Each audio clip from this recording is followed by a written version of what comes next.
பரிசுத்தம் என்பது என்ன? சில கிறிஸ்தவர்கள் நினைக்கிறார்கள், நான் டிவி பார்ப்பதில்லை, சினிமா பார்ப்பதில்லை, சிகரெட் பிடிப்பதில்லை, இதுதான் பரிசுத்தம் என்று எண்ணிக்கொண்டிருக்கிறார்கள். அது பரிசுத்தத்தின் ஒரு பகுதி, அவ்வளவுதான்.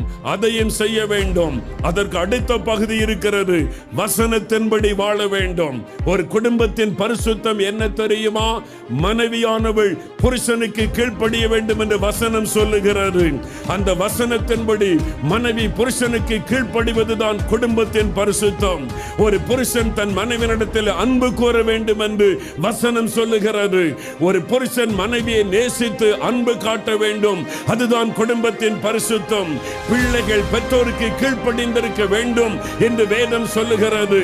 பிள்ளைகள் குடும்பத்தில் பெற்றோருக்கு கீழ்ப்படிய வேண்டும், அதுதான் பிள்ளைகளின் பரிசுத்தம். இந்த பரிசுத்தம் இல்லாதபடி நான் டிவி பார்க்க மாட்டேன், நான் பூ வைக்க மாட்டேன், இதை